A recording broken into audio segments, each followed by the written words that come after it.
नमस्कार, मैं हूं सीता तिवारी। दोस्तों, जौनपुर के अनुराग मामले में आप देख रहे हैं कि किस तरीके से ग्राम प्रधान वीरेंद्र यादव को बुरी तरह से फंसा दिया गया है। अब आप समझ लीजिए कि ग्राम प्रधान वीरेंद्र यादव जो है वह मछली की तरह छटपटा रहे हैं, लेकिन ग्राम प्रधान वीरेंद्र यादव अब छूट नहीं पाएंगे। और यह सब कुछ हुआ है, आप समझ लीजिए, जो हत्यारा दरोगा राजेश यादव था वह जब से जेल से छूट करके आया है तो वह तुरंत पहला काम यही किया है कि ग्राम प्रधान वीरेंद्र यादव को साजिश के तहत फंसाने का। अब आप समझ लीजिए कि सच्चाई जो है वो कुछ और है, और सच्चाई सुन करके आपके होश उड़ जाएंगे। तो सच्चाई आज हम आपको बता रहे हैं, जिस सच्चाई को प्रशासन और तमाम लोग जो है दबाने में लगे हुए हैं। और प्रशासन तो शुरू से ही यह चाह रहा था कि अनुराग यादव मसले को किस तरीके से जो है दबा दिया जाए। इसमें आप देख रहे हैं कि बराबर जो है तहसीलदार कानूनगो और लेखपाल पर सवाल उठ रहे थे कि तहसीलदार कानूनगो और लेखपाल क्यों नहीं मदद कर रहे हैं, क्यों नहीं ये जो है सही रिपोर्ट लगा रहे हैं, क्यों नहीं कार्रवाई कर रहे हैं, बुलडोजर स्थानीय प्रशासन या सरकार क्यों नहीं चला रही है। कुल मिलाकर के जो हत्यारा लालता यादव का परिवार था वह अनुराग यादव का गला काटकर हत्या करके जो है जेल में जब सरेंडर किया था, तभी से जो है उस परिवार को बचाने के लिए प्रशासन पूरी तरह से लगी हुई थी। अब अनुराग यादव मामले में मोड़ नया यह आ गया है कि जो 10 तारीख लगा था, तो 10 तारीख जो है आखिरी डेट थी। यानी जो है तहसीलदार की तरफ से कहा गया था कि 10 तारीख जो है आखिरी डेट है। 10 तारीख को जो है अंतिम एक जो है साक्ष्य पेश करना था लालता यादव की पत्नी इंद्रावती को। इंद्रावती ने कहा था कि सर, हमको एक टाइम दिया जाए, एक समय और दिया जाए, लास्ट जो है 10 तारीख। तो जो लास्ट 10 मार्च लगा था उसके एक दिन पहले 9 मार्च की जो है वो घटना हो गई। आपको यह भी पता था कि तहसीलदार ने जो है लालता की पत्नी से कई सवाल पूछे, लालता की पत्नी ने जो जवाब नहीं दे पाए। इस पर उसको लगा था कि अब तो बुलडोजर घर पर चल ही जाएगा, क्योंकि हमारे पास कोई साक्ष्य नहीं है, कोई प्रमाण नहीं है। और जैसा कि आप जानते हैं कि उस हत्यारा जो लालता यादव परिवार का जो मकान है वह 932 का बंजर में बना हुआ है। बंजर का मतलब ग्राम समाज की जमीन में बना हुआ है। लेकिन यह जो है प्रशासन और पैसे की, हत्यारे परिवार की पैसे की दबंगई है कि कुछ नहीं हो रहा है और कुछ होगा भी नहीं, क्योंकि अनुराग के पिता जो है अब अकेले पड़ गए हैं। ग्राम प्रधान वीरेंद्र यादव को जो है पुलिस ने जेल भेज दिया है, गंभीर धाराओं में भेजा है। तो आप समझ लीजिए कि 10 तारीख को जो साक्ष्य बोलने को इंद्रावती यानी लालता यादव की पत्नी ने कहा था, तो 9 तारीख को ही ग्राम प्रधान के ऊपर गंभीर धाराओं में मुकदमा लिख करके और जेल भेज दिया गया। हालांकि 10 तारीख को फिर बहस हुई। 10 तारीख के बाद एक फिर लगाया गया है जो 19 मार्च है। 19 मार्च को यह कहा जा रहा है कि अब 19 मार्च को जो है अंतिम फाइनल है। लेकिन आप देख रहे हैं 4 महीने से ज्यादा हो गए, 5 महीना होने वाला है। अंतिम फाइनल कभी भी फाइनल नहीं होगा। अब तो अनुराग के पिता अकेले पड़ गए हैं, तो अब तो बुलडोजर जो है चलना बहुत ही मुश्किल है कि बुलडोजर चलेगा या प्रशासन कोई कार्यवाही करेगा। या तो आप भूल जाइए कि तहसीलदार कानूनगो या लेखपाल यह सब जो है अनुराग के पक्ष में कोई कार्यवाही करेंगे, यह तो हम लोगों को लगता नहीं है। क्योंकि ग्राम प्रधान को फंसाने का जो काम किया गया है, इससे साफ साफ लग रहा है कि कहीं ना कहीं इसमें जो है लुका छिपी का खेल है। तो अब आप समझिएगा जो हम कहना चाहते हैं कि 9 तारीख को जो है लकी जो ढाबा था, उस ढाबा पर ग्राम प्रधान पहुंचते हैं और ग्राम प्रधान से और सुभाष से जो है बातचीत होती है। उसके बाद उनके ऊपर आरोप लगता है कि उन्होंने जो है सुभाष की पत्नी का जो है ब्लाउज फाड़ा और उसके साथ उसको अपमानित किया, बदतमीजी की, और इन सब तरीके का जो है उनके ऊपर जो है गंभीर धाराओं में मुकदमा लिखा है। जिसकी सच्चाई ग्राम प्रधान की जो भाई, उनकी पत्नी, ग्राम प्रधान की पत्नी और ग्राम प्रधान की माता जी जो बता रही हैं कि सुभाष को ग्राम प्रधान ने 12 लाख रुपए कर्ज के तौर पर दिए थे, और कर्ज के तौर पे जब दिए थे तो वह मांगने के लिए गए थे। सुभाष का यह कहना था कि होली बाद देंगे, लेकिन प्रधान ने कहा था कि मुझे जरूरत है पैसों की। यही बातचीत हुआ था। एक चीज आपने देखा होगा कुछ वीडियो में, जो महिला बोल रही है कांति देवी की हमारा ब्लाउज फाड़े हैं, वह महिला यह कह रही है कि जो है खाली प्रधान जी आए थे और प्रधान जी ने जो है हमसे बातचीत किया, बाकी लोग जो है हमसे कोई बातचीत नहीं की। तो कहने का तात्पर्य यह है कि प्रधान जी जब आए, जहां कहा जा रहा है पूरे ग्रुप में प्रधान जी आए, उसके बाद जो है यहाँ छीना झपटी की, मारपीट किए, तो हम भाग करके ढाबे के पीछे तरफ गई छुपने के लिए। तो फिर वहां गए, उसके बाद हमारा ब्लाउज फाड़ दिया। और अचानक दोस्तों आपके मन में नहीं लगता है कि एक ग्राम प्रधान जो है उसको यह पहले से पता था कि अनुराग यादव केस सब जब से शुरू से देख रहा है, उसको तमाम फंसाने की शुरू में जो है साजिशें रची जा रही थी, और वह बार बार मीडिया में यह भी कह रहा था वीरेंद्र यादव कि हमको फंसाने की साजिश रची जा रही है, मुझे फंसाने की कोशिश की जा रही है। तो क्या आपको लगता है कि ग्राम प्रधान इस टाइम में जो है किसी का ब्लाउज फाड़ेंगे और ग्रुप में जो है कहीं जाकर हमला करेंगे, कहीं जाकर के रंगदारी मांगेंगे? उसने यह भी आरोप लगाया है कि रंगदारी मांगने आए थे 20,000। और सबसे बड़ी बात कि छुपने की जगह इतना बड़ा ढाबा छोड़ करके और ढाबे के पीछे कोई छुपता है? आप थोड़ा सा दिमाग लगाइए, जो कि दिमाग जो है पुलिस लगाए कि न लगाए। पुलिस तो आप जानते हैं कानून व्यवस्था पे योगी आदित्यनाथ के सवाल उठा ही है। पुलिस कितनी सच कार्रवाई कर रही है यह भी आप देख रहे हैं, पुलिस क्या कर रही है यह भी आप देख रहे हैं। अनुराग की हत्या के पहले जो बहन स्वाति ने आरोप लगाया था कि पुलिस अगर सोची चाहिए होती, पुलिस एक बार भी अगर इस मामले को संज्ञान ली होती तो शायद है कि मेरा भाई जो है अनुराग की जान नहीं जाती। तो पुलिस की भूमिका तो कुछ अलग है, लेकिन पुलिस वही करेगी जो उसके आका कहेंगे, आका ऊपर वाले अधिकारी कहेंगे, पुलिस वही करेगी। पुलिस की जांच और पुलिस की प्रक्रिया आप छोड़िए, लेकिन इतना ध्यान लगाइए, आप इतना सोचिए कि वह पत्नी जो सुभाष की जो पत्नी है वह भाग कर छुपने के लिए ढाबे के पीछे जाती है, और वहां प्रधान जी जाते हैं, उसका ब्लाउज फाड़ देते हैं, और बयान में यह भी कर रही है कि प्रधान जी केवल बात कर रहे थे, उनका ग्रुप यानी उसका आप जो है जो इंटरव्यू दे रही है, जो बोल रही है उसको आप सुनिए, आपको सीधे सीधे समझ में आ जाएगा कि ग्राम प्रधान दोषी है या यह महिला दोषी है।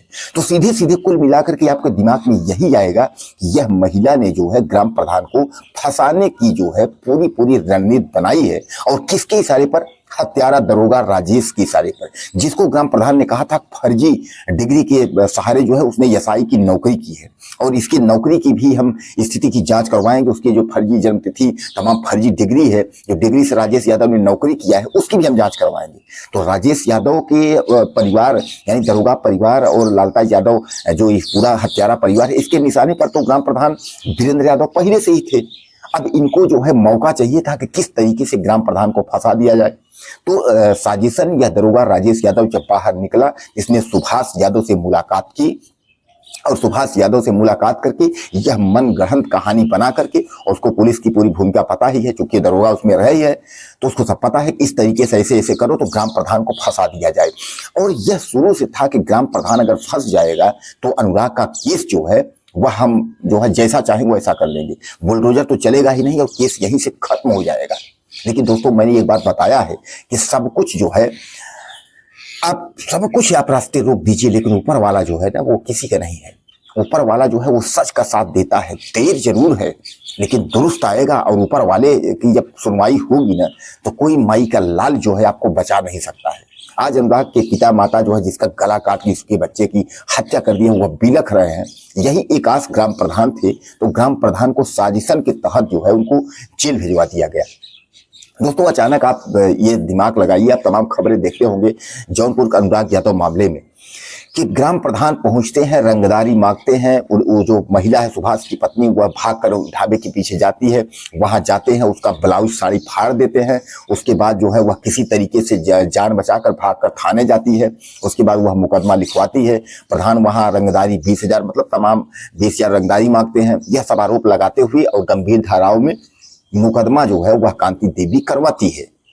अब इस पर जो है तत्काल पुलिस एक्शन लेती है, और पुलिस एक्शन लेने के बाद तुरंत जो है वो पुलिस की जो गाड़ी वह पहुंचती है, और ग्राम प्रधान वीरेंद्र यादव की बोलेरो जो उनकी गाड़ी है, गाड़ी सहित और ग्राम प्रधान एक समेत जो भी व्यक्ति उनके दोस्त जिनका नाम लिखा रहा होगा 4-5-6 लोगों सबको उठा करके लाती है और न्यायालय यानी जो है जेल में डाल देती है। अब इसको आप जो है सीधे सीधे समझिए कि उसके बाद जब ग्राम प्रधान के ऊपर ऐसा हो जाता है तो जो मीडिया जो है अपने टीआरपी और अपने व्यूज के लिए जो पत्रकार जो है बराबर ग्राम प्रधान का इंटरव्यू कर रहे थे, वही मीडिया और सब लेकर के एफआईआर की कॉपी लेकर के ग्राम प्रधान के खिलाफ खड़े हो जाते हैं। मीडिया को भी दायित्व है, मीडिया लोगों जो मीडिया के कर्मी हैं उनको भी इतना तो समझना चाहिए कि मौके की स्थिति क्या है। ऐसा नहीं है कि कोई पुलिस आई और पुलिस उसके बाद पकड़ी ले जाई जेल में डाल दी। पुलिस ने आपको बुला करके एफआईआर कॉपी दी, देखो ये मुकदमा है और ये मुकदमे में हम इस व्यक्ति को जो है जेल में डाल रहे हैं, अब आज के बाद तुम लोग जो है वैसे शुरू हो जाओ। सामान्य बात है, मीडिया तो इधर दिखाए उधर दिखाए, व्यूज मिलना है, टीआरपी जानी है और पॉपुलर आपको होना है, चैनल आपको ग्रो करेगा, लेकिन कम से कम थोड़ा मानवता होता है, तो कुछ सच्चाई भी होती है कि आप एक रिपोर्टर हैं, आप सच्चाई के तह तक तो जा सकते हैं। आखिर अचानक मीडिया का बदलाव, अचानक ग्राम प्रधान के खिलाफ मीडिया का हो जाना, अचानक जो है पुलिस का पक्ष ले लेना, जो मीडिया आज तक पुलिस के खिलाफ एक शब्द नहीं बोल पाई, तहसीलदार और रेवेन्यू के खिलाफ, राजस्व विभाग के खिलाफ एक शब्द नहीं बोल पाई, तो वो आज जो है ग्राम प्रधान की तारीफ करते करते ग्राम प्रधान के खिलाफ हो कैसे गई। और ग्राम प्रधान को यह भी बताया जा रहा है कि यह गैंगस्टर है, यानी इनके ऊपर जो है तमाम जो है मुकदमे दर्ज है। इसके पहले जो है यह मीडिया, उसके पहले यह प्रशासन, पुलिस प्रशासन था कहाँ? जब से अनुराग यादव की हत्या हुई है 5 महीने से ग्राम प्रधान जो है पैरवी कर रहे हैं। इसके पहले गैंगस्टर नहीं थे। अचानक आज जो है रंगदारी मांगे, ब्लाउज फाड़े और तमाम उल्टा सीधा करके जो है उसके बाद आज गैंगस्टर हो गए। तो सीधे सीधे आप मान लीजिए ग्राम प्रधान के परिवार वालों की अगर हम माने तो ग्राम प्रधान के परिवार वाले सीधे तौर पे कह रहे हैं कि 12 लाख रुपए जो है उन्होंने सुभाष को दिए थे और उसी पैसे को मांगने के लिए ग्राम प्रधान सुभाष के जो है ढाबा पे गए थे। उनको यह पता नहीं था कि वहां साजिश राजेश दरोगा ने कुछ और किया है, कि ग्राम प्रधान को लपेटने की साजिश किया है। अब केस कोई मतलब नहीं है, 19 तारीख अनुराग यादव का केस लगा हुआ है, कहानी खत्म, ग्राम प्रधान को फंसा दिए। यह शुरू से ही लग रहा था कि ग्राम प्रधान को आज नहीं कल फंसाया जाएगा और दरोगा राजेश यादव की जमानत हो जाना और उसके बाद ग्राम प्रधान का जेल चले जाना। बहुत सारे सवाल है दोस्तों, अगर इस पर अगर आप जाएंगे, अगर सोचेंगे तो आप कहेंगे कि सर हाँ, बात तो आप सही कह रहे हैं। तो इस प्रधान वीरेंद्र यादव को फंसाने की जो रणनीति है वह बहुत गजब प्लान है और यह हत्यारा परिवार और खासकर जो दरोगा आया है बहुत गजब तरीके से इसको फंसाया है। अब आप यहाँ सोच लीजिए कि न्यायालय कोर्ट ने, हाई कोर्ट ने उसको जमानत दिया, उसने कहा कि जब हत्या हुई है तो दरोगा मौके पर नहीं था, जबकि मैं आपको बता दूं कि इसमें मुख्य साजिशन की अगर भूमिका है तो यही राजेश दरोगा की है। इसने बराबर जो है बातें की, हत्या के टाइम और हत्या के बाद, हत्या के पहले और उसके बाद जो है सरेंडर करवाना अपने परिवार वालों को, सबको। इसी का सबसे बड़ा जो है योगदान रहा है, अलीगंज लखनऊ में जो है ले जाकर सरेंडर करवाया ताकि इनका पुलिस इनकाउंटर न करे। भाई अगर भागेंगे, पुलिस जो है टांग पर गोली मारेगी, तो यह सब इनकाउंटर न हो, तो सुरक्षित सरेंडर करवाया। तो सबसे बड़ा हत्यारोपी अगर है तो यह राजेश दरोगा है। लेकिन हाई कोर्ट ने यह कहा कि यह मौके पर नहीं था, इसलिए इसको छोड़ा जाता है, उस मामले में यह दखल नहीं देगा। आपको लगता है कि वह दखल नहीं देगा? जो एक बच्चे की 12 साल लड़के की हत्या करवा सकता है तो वह अपने भाइयों को बचाने के लिए कुछ भी कर सकता है। ग्राम प्रधान ने यह कहा था कि दरोगा गांव में नहीं आ सकता, क्योंकि इन लोगों को, हत्यारे परिवार को ग्राम प्रधान से ही अंदेशा था कि ग्राम प्रधान अगर इसमें मामले में रहेगा, अनुराग मामले में, तो हम लोग कुछ कर नहीं पाएंगे और ग्राम प्रधान को अगर फंसा देंगे, किनारे हो जाएगा, तो हम बहुत कुछ कर पाएंगे। तो दोस्तों कुल मिलाकर के आप समझ लीजिए कि यह जो महिला का ब्लाउज फटा है और महिला जो भागकर ढाबा के पीछे छुपी है और जो घड़ियाली आंसू बहा करके पुलिस को गुमराह कर रही है और जो साजिश के तहत ग्राम प्रधान को जो है जो महिला फंसाई है, तो इसका जो है सही और सत्य जांच होना चाहिए। ब्लाउज अगर फटा है तो कहीं ना कहीं उसका कोई वीडियो होगा और इस तरीके से अगर उसके लोग हमला किए हैं उसका वीडियो जारी करे, और अगर जारी नहीं करेंगे तो ऐसा नहीं है कि नियम कानून महिलाओं के लिए नहीं है। आज प्रधान जी लपेटे गए हैं और कल जो है यह महिला भी लपेटी जाएगी। तो उसी तरीके महिला और सुभाष जो है यह लपेटे में जब जाएंगे तो जितने दिन प्रधान जा रहे हैं उससे चौगुना अगला अगर मानहानि की दावा करके उसके बाद रगड़ेगा तो यह भी लपेटे में चले जाएंगे, वो अच्छे से लपेट जाएंगे। तो कहने का तात्पर्य यह है कि इस मामले की अच्छे से तहकीकात करके जो है जांच करनी चाहिए, जांच का विषय है और जांच करने के बाद जो है इस पर जो है गंभीर कार्रवाई होनी चाहिए। रही बात अनुराग यादव की, तो अनुराग यादव का न्याय मिलने में पहले भी उनके पिता का भरोसा टूटा था और अब तो ग्राम प्रधान जेल ही चले गए हैं। तो अब तो क्या होगा यह आप भी देखेंगे, हम भी देखेंगे। दोस्तों अपनी राय मुझे आप ज़्यादा से ज़्यादा दीजिएगा। आपको क्या लगता है कि मैं जो आपको बता रहा हूं जो खबरें, इससे आप संतुष्ट हैं या आपके दिल में कुछ और है? और यह भी जरूर बताइएगा कि अनुराग यादव की खबर आप कहां से देख रहे हैं। मुझे ज़्यादा से ज़्यादा मैसेज करिएगा। चैनल को सब्सक्राइब करना ना भूलिएगा। अगली वीडियो में फिर मिलते हैं। नमस्कार।